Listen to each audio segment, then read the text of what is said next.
Hey Eric, how you doing? Good, Bob. I didn't know if I'd ever see Arkansas sell out basketball season tickets again, just with the program where it had been, and just viewing habits changing and all the games on TV, et cetera. Are you when you got here? Did you think you guys could sell it out before the season started? I mean, you know, I do think, Bob, that it's, our job as a coach is to, win games, graduate players, prepare guys for life, and also market. And our job is to, try to help fill buildings. That's part of our job. I mean, marketing a program has been something that, I think I grew up watching my dad sell out Williams Arena in Minnesota, and then they had a closed circuit TV, the games in the hockey arena when men's basketball was playing. And when I was at Rapid City coaching in the old CBA, how do we shatter attendance records in the minor leagues were some of the meetings that I had with our owners. And certainly at Nevada, we got to the point where we were sold out there many nights. And so, you want to try to create a demand for your ticket. Obviously with the 20,000 seat building, that, it's a tough thing to do, whether you're in college or the NBA. It's not easy for NBA teams to sell out in buildings that are that big. That's why you see, a lot of NBA buildings, newer ones, maybe a little bit smaller, at least in markets that aren't huge. So a huge, I think that the Elite Eight run had a lot to do with that. There's excitement. And then, hopefully the fans respect the style of play we play as well. And didn't you sell tickets for the Clippers, right? I didn't know my wife was going to put me on blast. I like to say that I was an assistant player personnel director, but yes, I did sell tickets for 3 months. And Bob, that is not an easy sell in Los Angeles at that particular time. If you look at the year that I sold tickets for them, which I think was 87, 88, they were not very good. Well, see, if you could sell tickets for the Clippers, you could sell for anybody. I got salesman of the month twice, 2 out of my 3 months selling tickets. So okay. I take great pride in that. Got a little bonus as well. Okay, well, that's good. And then obviously, you talked the other day about you guys have been going at each other for so long. I know it's East Central University, it's not Kentucky or whatever, but just how do you feel about the exhibition game? What are you looking to get out of it? I mean, just, playing against somebody new is really, really needed. If someone would grant a wish to a college staff, my wish would be that we'd have more exhibition games, more secret scrimmages. 2's not enough. As a news flash, if you go 8 of your 10 weeks in the summer, and then you practice in September and October, and you're going to tell us that you get 2 between all that time and, November 6th or 7th or whenever the first night is for college basketball, it's too long. We need more game-like situations to develop our players. So this is much, much, much needed. There's a reason the NBA used to have 7 exhibition games and now they have 5 or more.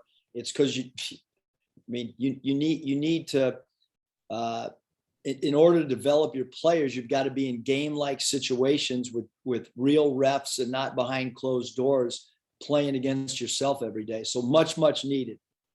What's your thoughts on being ranked 16th with so many new guys? Yeah, I mean, I think it's I think there's a lot of respect for the returning players and there's respect for the incoming guys. But I mean, I love to read other, coaches' comments and across the country. And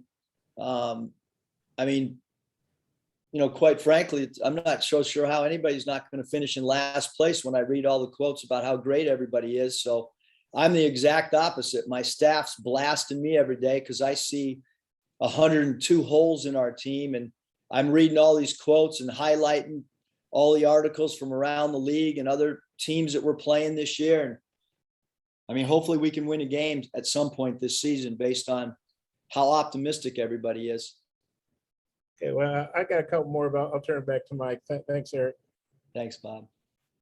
Andrew. Hey, Coach, obviously chemistry is going to be a huge point of emphasis for your team as you're integrating these new pieces. How early in the season do you think you'll be able to tell whether or not your team is gelling the way you want them to, or is it something that kind of just evolves throughout the entire season? Yeah, I mean, I wish I had an answer for that, Andrew, but I don't. You know, like I didn't know last year after Alabama beat us by 100 points that was when we were going to click and gel. Maybe if we would have only lost by 40 instead of 100, we wouldn't have gelled so quickly. But I think it's just, you know, it's an inexact science, to be honest with you. I mean, again, I'm sure some of the coaches across the country probably know when they're going to click and how it's going to click. And it sounds like a lot of them are going to click right out of the gate the first game. Certainly we hope to develop as the season progresses, you know, because I think you want to constantly evolve. You know, I think our chemistry, to answer your question, Andrew, is much further ahead this year than it was last year, but so is everybody else, just because we were in the COVID situation last year. So I think from understanding who we are as people and so on and so forth, but this is the truth, because I talked to my wife about it the other night. When you really start becoming a real family is when you start traveling and you're in hotels and everybody's eating together. That's when you really, really start to get a great feel for each other. And that's a lot of the bonding takes place on those road trips. Curtis. Hey, Coach, I know defense and rebounding were big keys to the team's success last year. I'm just curious, you know, based on what you've seen so far, your thoughts on the potential of this year's team in those areas.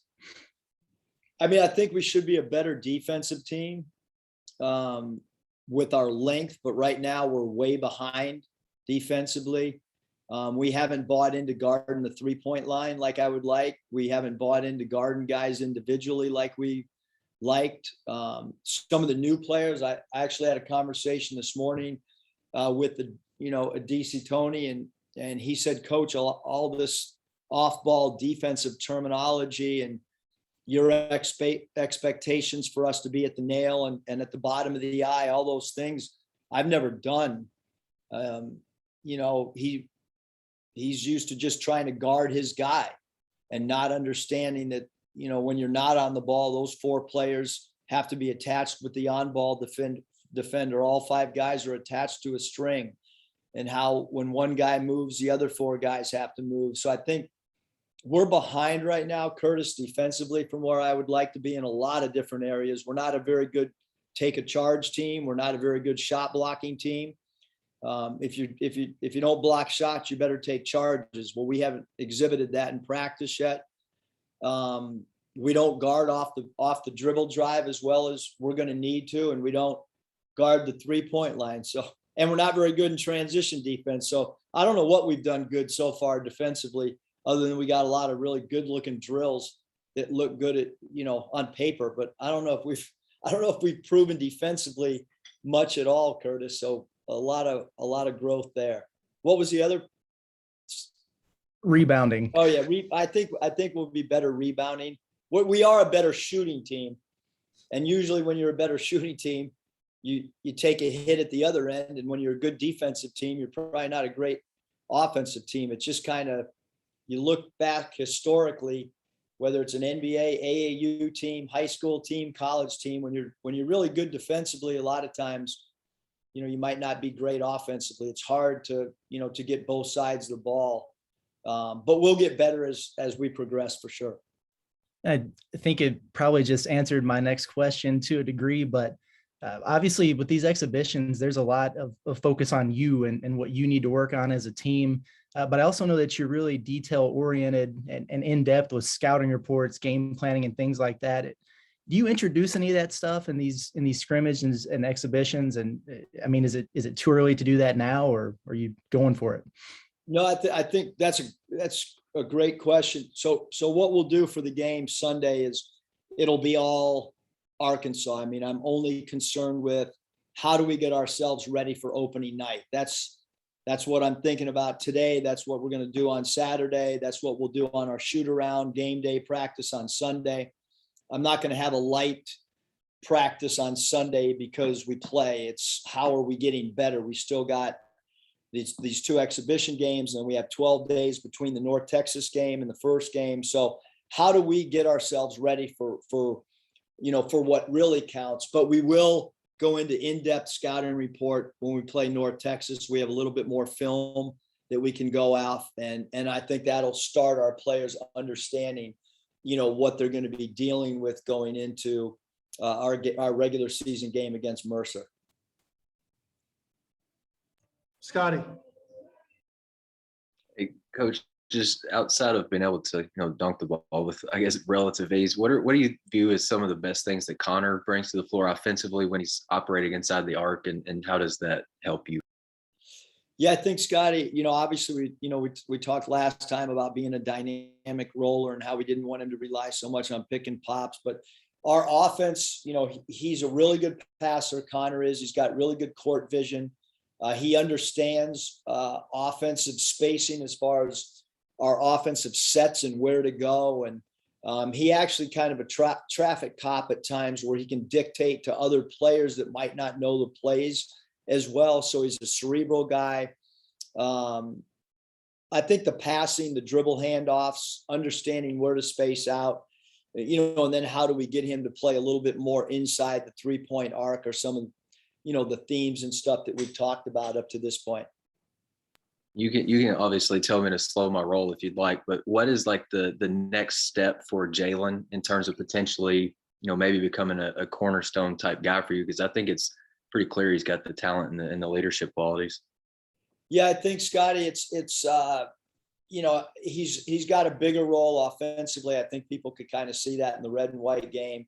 We're completely confident with him taking a 3 ball, although we don't want our center spot to strictly be 3-point shooters. I think Jalen can be a dynamic role player. I think he can be a force down low and command double teams or command dig downs by the defense, which will open up spit out plays. He's really unselfish, really tough.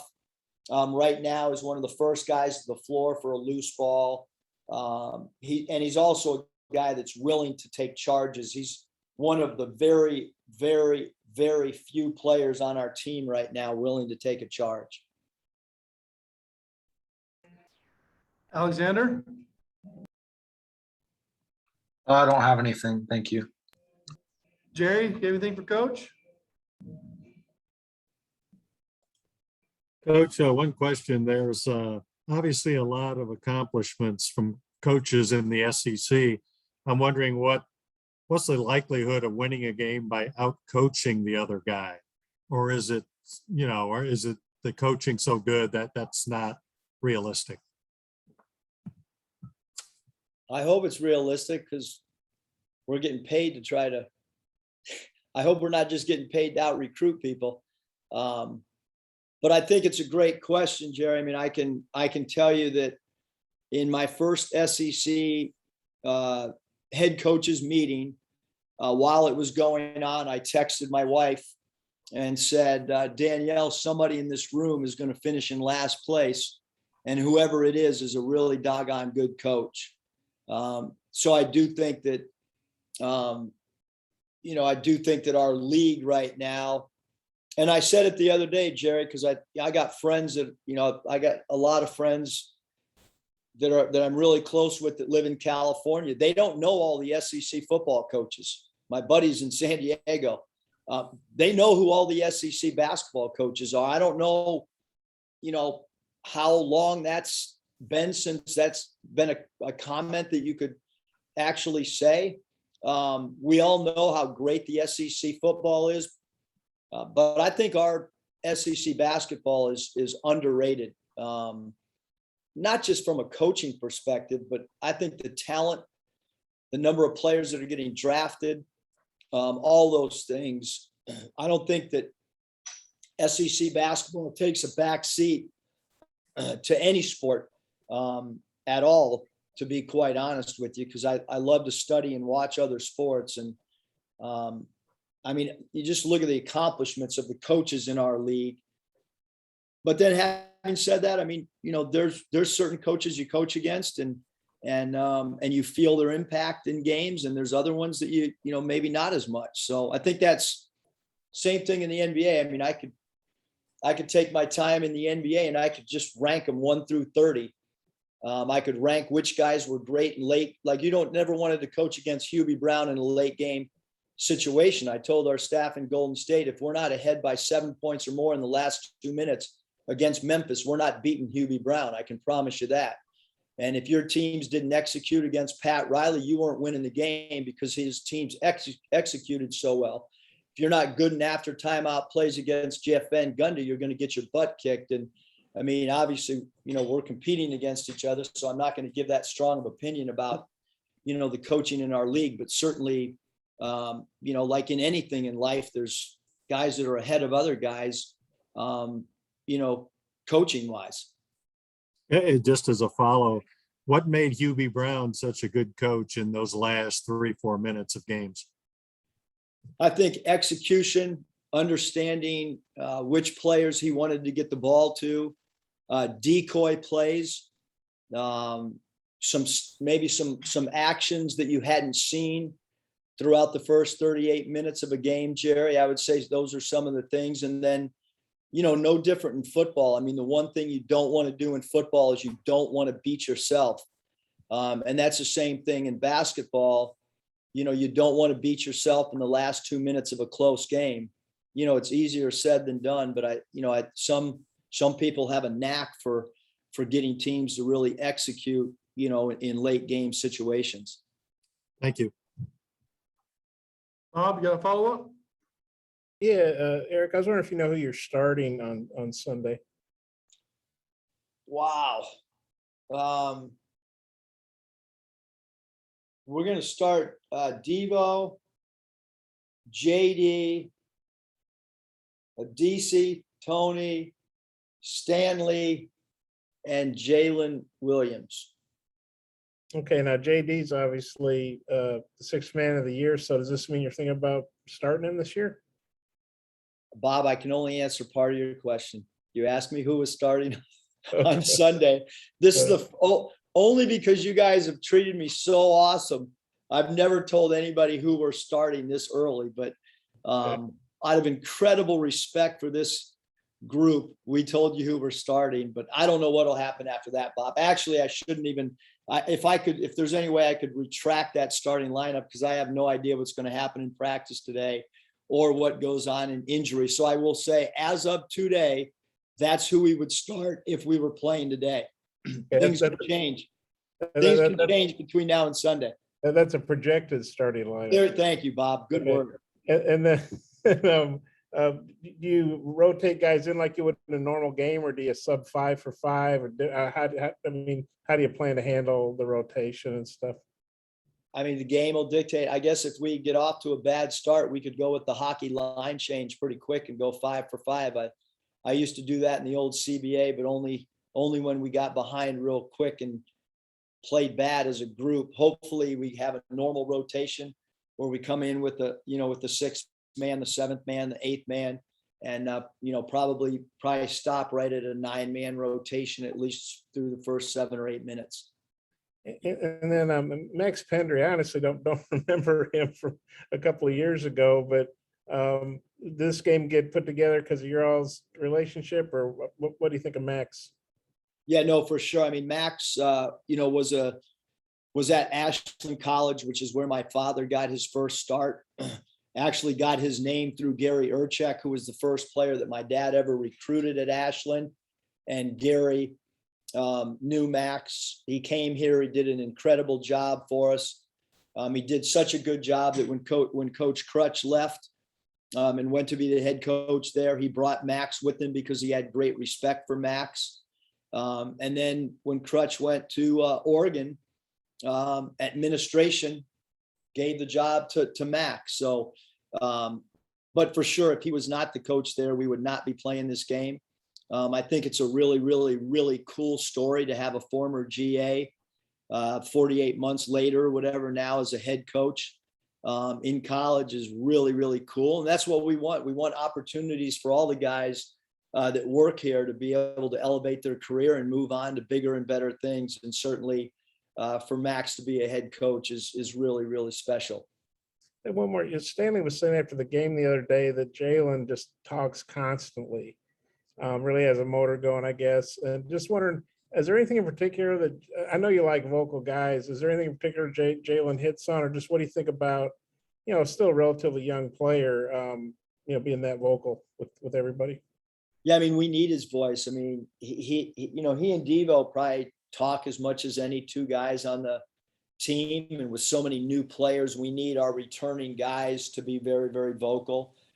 Connor's gotten more vocal over time. JD's gotten more vocal. Trey Wade, very, very vocal. I would say Jalen, Devo, Trey Wade are our top three talkers. And then Jackson Robinson came in as kind of a quiet, but he's turned into a guy that's really improved as a communicator as well.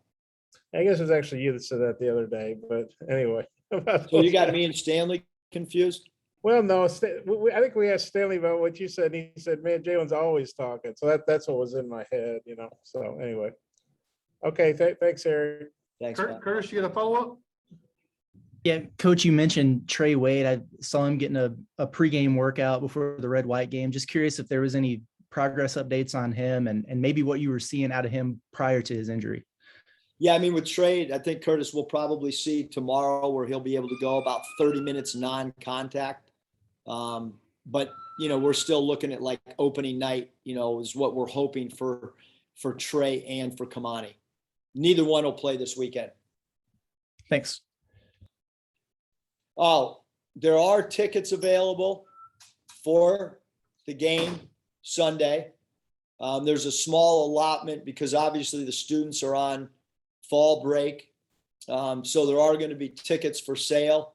It's not going to be that way, obviously, for other games, but for this particular game, there will be tickets for sale with the understanding that, that there's going to be probably some extra seats in that student allotment. So we are selling tickets for this game. Are you personally selling the tickets, or What's that, Bob? are you personally selling the tickets like when you were with the Clippers? I got to go. I got to make some sales calls. Hello, this is Eric Musselman. We have 2 tickets available. Would you like to purchase? Please give me your credit card. Thank you. Thanks, Coach. Appreciate it. See you guys.